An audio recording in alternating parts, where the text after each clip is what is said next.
Bienvenue encore une fois à votre émission Un jour à la fois et heureux de vous retrouver encore une fois.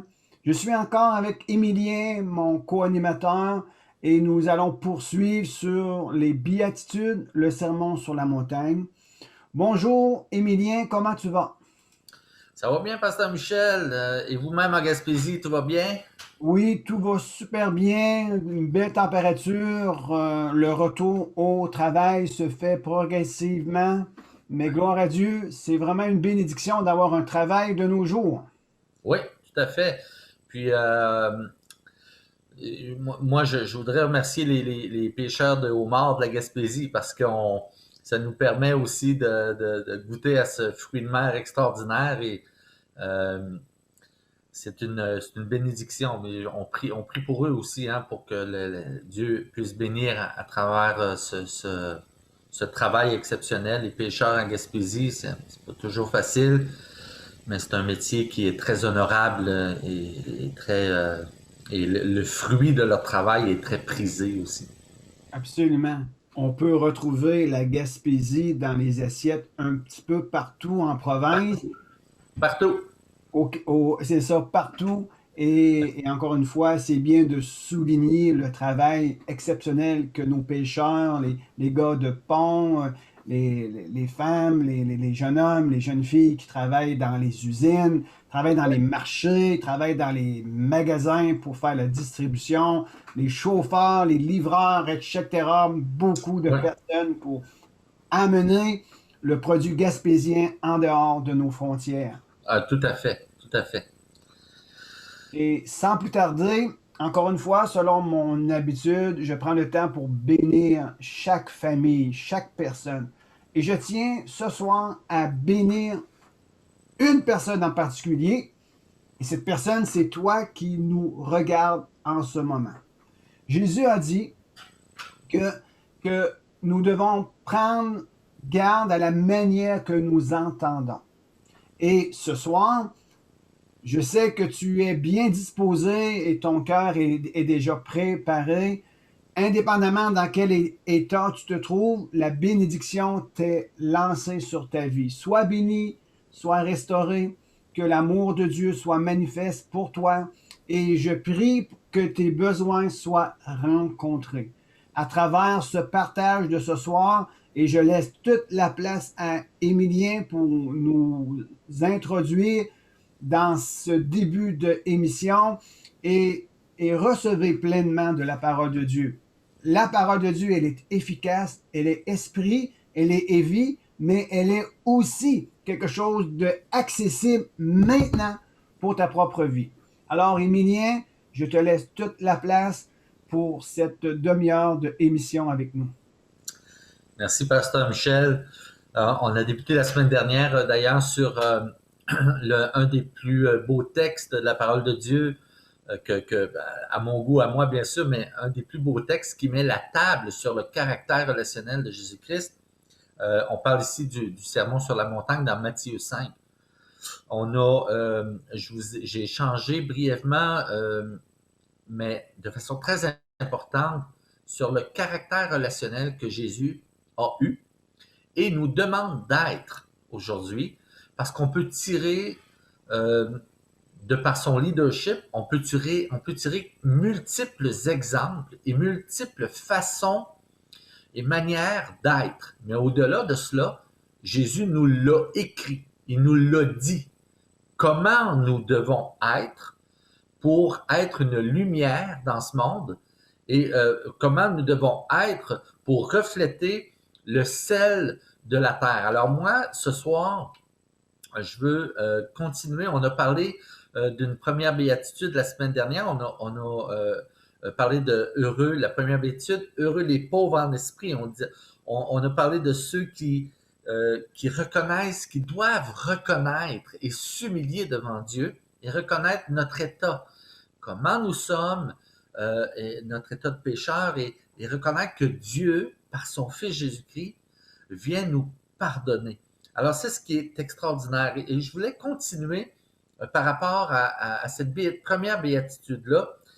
Il y a une pensée qui me vient, il y a un texte que Jésus nous démontre, hein, de par l'importance d'être humble.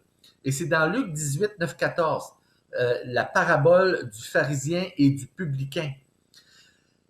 Et Jésus met en lumière les deux extrêmes. Le premier, c'est l'un qui est orgueilleux en esprit.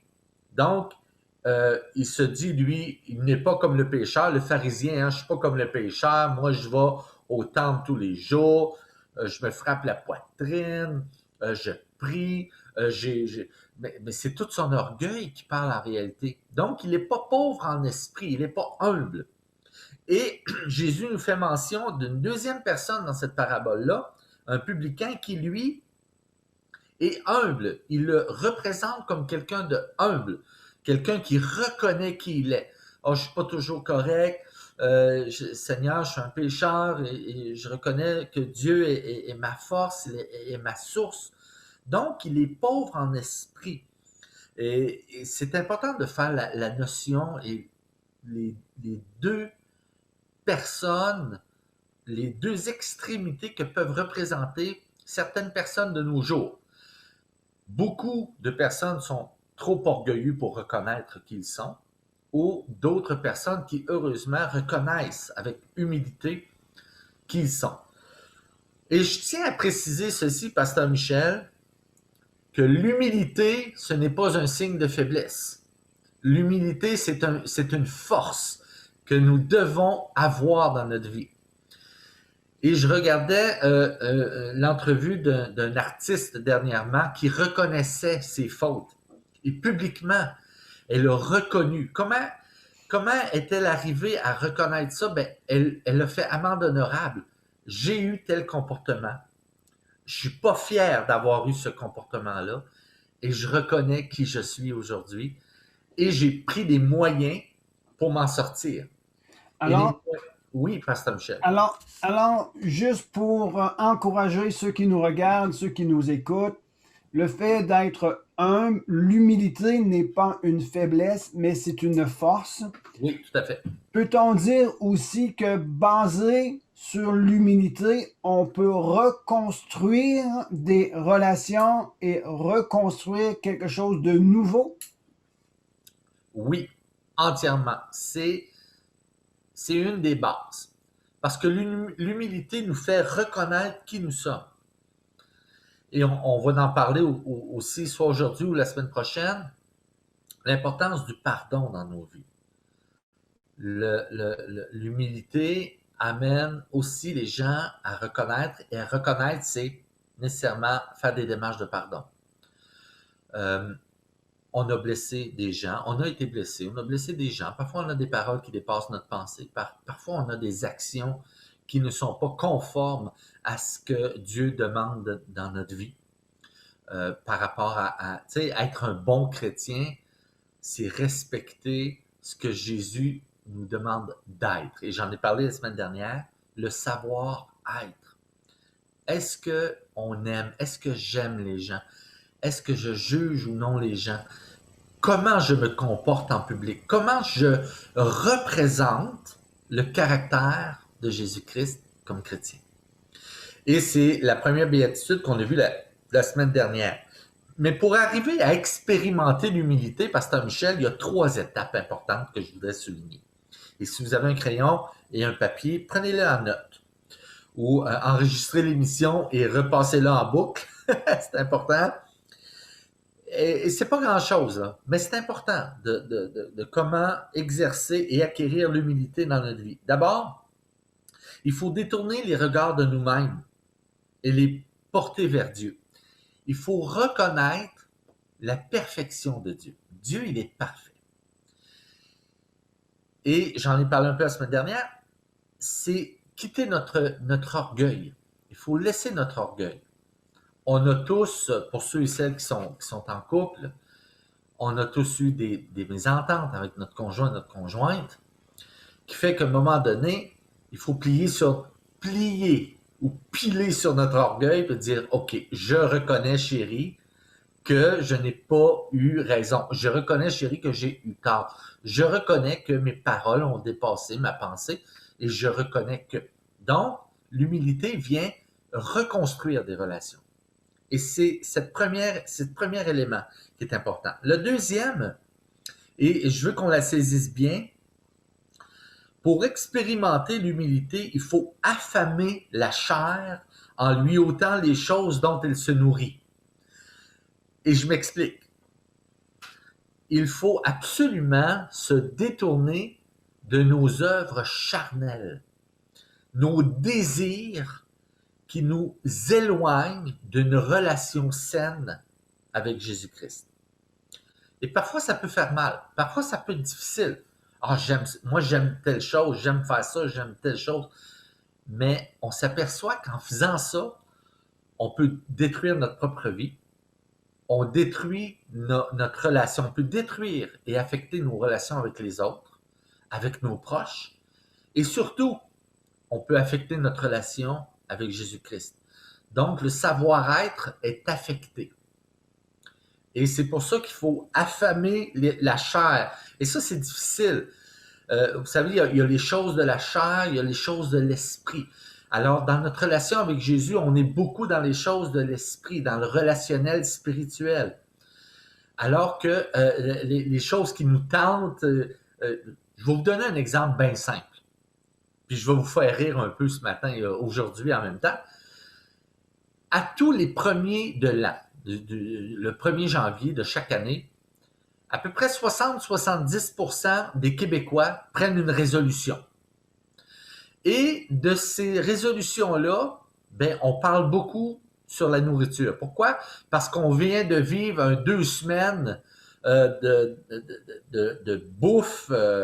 On a mangé, on a surmangé, on a mangé du dessert, du sucre, puis là, on a pris quelques kilos. Et là, le 1er janvier, on dit « Oh mon Dieu, ça n'a plus de bon sens. » Il faut que je prenne une décision. Donc, il faut que... ça fait mal. Arrêter de manger des choses qui nous font engraisser. Ça fait mal. C'est pas facile. Arriver à un régime de vie sain, c'est pas facile. Mais dans notre relation avec Jésus, c'est pas simple non plus. Mais ce qu'il faut se mettre dans notre cœur, c'est que les résultats sont éternels. Arrêter de manger pour un temps donne des résultats, mais ces résultats sont éphémères parce que de toute façon, il y a une justice sur cette terre, Pasteur Michel, c'est qu'on va tous mourir. On va tous passer par la mort. Mais il y a une chose qui est certaine, et il y a une justice divine, c'est lorsqu'on reconnaît et qu'on fait les démarches pour entretenir une saine relation avec Jésus. Et là, c'est pas éphémère, c'est éternel. Et c'est ce qui est magnifique.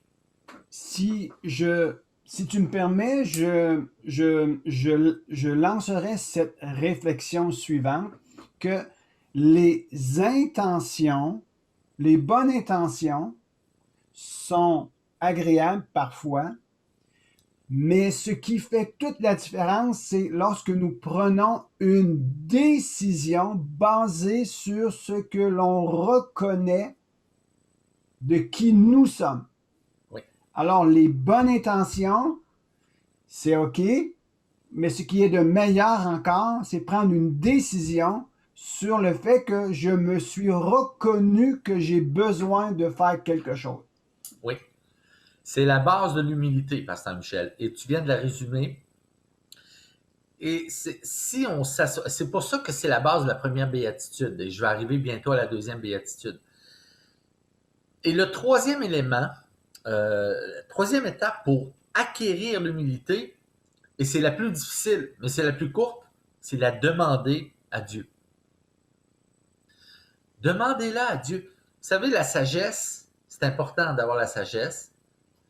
Salomon l'a demandé à Dieu, et Dieu lui a accordé. L'humilité, le roi David l'a demandé à Dieu, et Dieu lui a accordé. Parce que ça n'a pas été facile pour David. David a commis une erreur grave. Il a péché. Il a convoité la femme d'Uri et il a envoyé Uri au front pour se faire tuer, pour essayer de cacher son péché. Donc, il a commis une double faute. Et il en a commis une troisième. Il l'a caché. Et c'est cette personne-là, du nom de Nathan, le prophète, qui est venu 1 an après dire à David, tu es cet homme, tu es le pécheur. Et là, David, parce qu'il a été démasqué, n'a pas eu le choix que de reconnaître son péché. Et en reconnaissant son péché, il s'est écroulé et il a demandé à Dieu l'humilité. Rends-moi humble, Seigneur. Et d'ailleurs, il l'a écrit dans un de ses psaumes, qui est un passage fantastique. Oh mon Dieu, crée en moi un cœur pur. Renouvelle en moi un esprit bien disposé. Renouvelle un cœur disposé et qu'un esprit de bonne volonté me supporte. Donc, ce qu'il demande à Dieu, c'est rends-moi humble, que je puisse... Fais de moi un heureux, un pauvre en esprit, quelqu'un de humble. Et voilà, et je complète la première béatitude. Et c'est un des éléments les plus difficiles à concrétiser dans notre vie, l'humilité.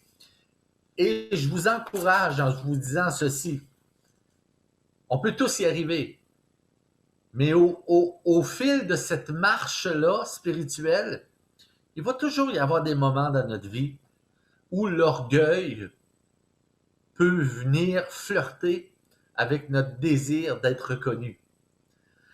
Et ce que Dieu te dit, fais-toi-en pas, garde à ton cœur cette humilité et je vais reconnaître qui tu es, je vais reconnaître l'humilité que tu es en train de me demander. Et je termine la première béatitude, Pasteur Michel, là-dessus en disant « Être humble permet un regard nouveau chez l'autre. » Donc, en reconnaissant qui nous sommes, notre regard chez l'autre va changer. Voir l'autre comme étant au-dessus de nous. Et c'est une grande démarche. C'est un grand pas vers une relation saine et vouloir atteindre le caractère de Jésus. Vous savez, le regard que Jésus te porte aujourd'hui est bien plus grand que la pensée que tu as. Et c'est important ce que je veux souligner là. Tu peux te dire en toi-même, je ne vaux pas grand-chose. Est-ce que je vaux la peine d'être reconnu par Dieu? Tout à fait. Et il faut vraiment chasser cette pensée-là. Parce que, et je l'ai dit la dernière émission, Pasteur Michel, Dieu aime le pécheur que tu es. Dieu, il t'aime. Et il va t'aimer, il va te supporter lorsque tu vas lui dire, Jésus, je reconnais tellement que je ne peux rien sans ta force, sans toi. Et guéris-moi, tu me pardonnes parce que tu es beaucoup plus fort que moi. Et c'est toi qui peux arriver à me changer. Et je te donne accès à mon cœur. Je t'ouvre mon cœur pour que tu aies accès à me changer. Alors sois humble, sois heureux d'être pauvre en esprit parce que le royaume de Dieu t'appartient. C'est extraordinaire. Et j'arrive à ma deuxième. Pasteur Michel, à moins que tu veux intervenir à ce moment-ci avant que je débute ma deuxième béatitude. Oui, absolument. Nous sommes rendus quasiment bientôt à la fin de cette émission. Et oui, déjà, ça va extrêmement vite. Ce que j'aimerais, avant de commencer le deuxième béatitude, juste de faire une conclusion sommaire et te proposer de nous interpréter un chant pour terminer cette émission. Et j'aimerais soulever un point que Pasteur Émilien a dit et qui est exceptionnel, vraiment important, et je vous cite la parole qu'il a dite. Le regard que Jésus a sur toi est bien plus grand que celui que tu as de toi-même. Jésus te regarde d'une manière merveilleuse. Le roi David a dit, « Je te loue, ô Dieu, que je sois une créature merveilleuse. Et nous ne devons pas toujours faire référence à nos émotions ou à ce que l'on pense de nous-mêmes. Il faut être doux et humble de cœur pour reconnaître ces choses. Et Pasteur Emilien a dit, Dieu a un regard sur toi qui est supérieur à ce que tu penses. Alors, j'aimerais juste vous lancer cette référence biblique. Émilien a dit des choses extraordinaires. Si tu manques de la sagesse, demande-la à Dieu et Dieu donne sans considération de personne.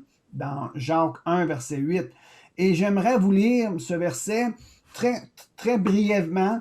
Ça dit dans Matthieu 11, verset 28, « Venez à moi, vous tous qui êtes fatigués et chargés, et je vous donnerai du repos. Prenez mon joug sur vous et recevez mes instructions. » Et voici de quelle manière Jésus se décrit. « Car je suis doux et humble de cœur, et vous trouverez du repos pour vos âmes, car mon joug est aisé et mon fardeau léger. » C'était juste pour vous faire ressortir ce que Émilien parlait par rapport à l'humilité et à être doux et humble de cœur. Celui qui nous propose de devenir doux et humble dans notre vie, c'est le même qui est doux et humble de cœur, Jésus-Christ. Et il nous invite à venir à lui, tel que nous sommes maintenant, et à considérer cette invitation à venir dans sa présence. Et lorsqu'on vient dans la présence de Jésus, Jésus peut nous transmettre sa pensée à propos de qui nous sommes. Avant qu'Emilien chante le chant et qui termine avec quelques paroles d'encouragement, venir à Jésus afin que Jésus puisse nous transmettre ce qu'il pense de nous. Le regard de Jésus qui a sur toi est supérieur au regard que tu as de toi-même.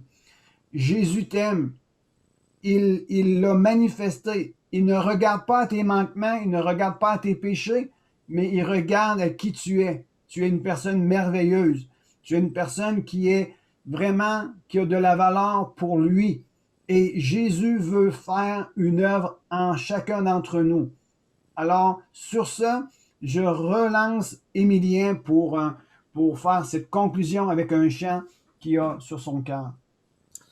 Merci, Pasteur Michel. Prochaine émission, on va aller... en fait, la première béatitude, c'est elle qui met la table. Hein. Et puis, on va passer un peu plus rapidement sur les autres, mais heureux les affligés et heureux les débonnaires. Dieu nous appelle à diverses choses au travers des béatitudes. Et lorsque tu as fait la démarche là, de reconnaître qui tu es, le tapis s'installe et les choses se placent.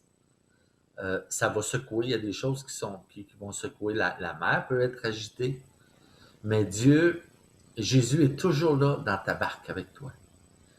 Et c'est pour ça que Jésus t'invite à quitter les rivages. Quitter les rivages, c'est laisser les vieilles choses qui t'empêchent, bien souvent, d'avancer et de rentrer dans une destinée spirituelle.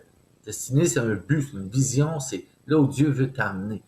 Parce que si par nos propres forces, on veut arriver à des choses, on va arriver à des choses, mais on n'arrivera pas là où Dieu désire qu'on arrive. Et souvent, c'est plus grand. Et c'est ce qui est merveilleux. Et je veux terminer avec ce chant, Pasteur Michel, qui demande à Dieu de nous montrer la voie et de nous donner le courage d'avancer. Et ce soir, moi, je t'invite, à travers ce chant, de prendre ton courage à deux mains puis dire, oui, Jésus, là, je reconnais que toi, tu peux faire une œuvre en moi. Tu peux faire quelque chose de grand en moi. Tu peux changer ma vie. Alors, prenons ce chant comme une prière ce soir et on se revoit la semaine prochaine.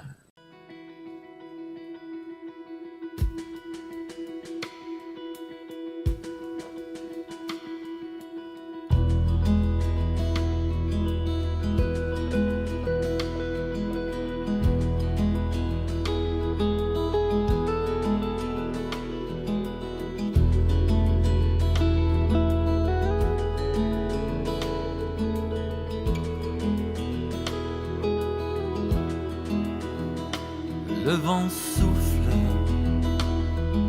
nul ne sait d'où il vient ni où il va. Le vent souffle et me laisse entendre le son de ta voix. Le vent souffle, nul ne sait d'où il vient ni où il va. Le vent souffle et me laisse entendre le son de ta voix. J'irai vers toi, Seigneur, me laisse envahir par ton esprit. Je vais t'aimer, Seigneur, accueillir ta présence dans ma vie. Le vent souffle, nul ne sait d'où il vient ni où il va. Le vent souffle et me laisse entendre le son de ta voix.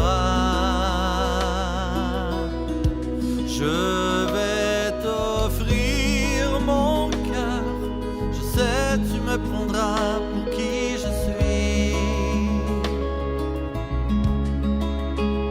Retirant ma douleur, je ne cesserai de te dire merci.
vent souffle, me laisse entendre le son de ta voix. Le vent souffle, nul ne sait d'où il vient ni où il va. Le vent souffle, me laisse entendre le son de ta voix.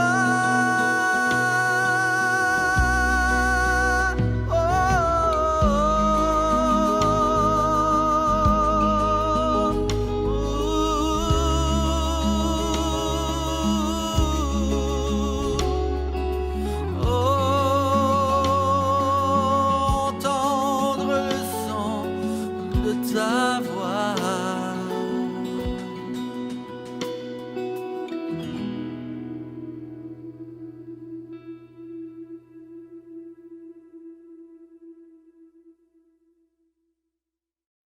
Merci énormément, Émilien, pour cette interprétation d'un chant extraordinaire. Et je conclus avec cette parole encore une fois.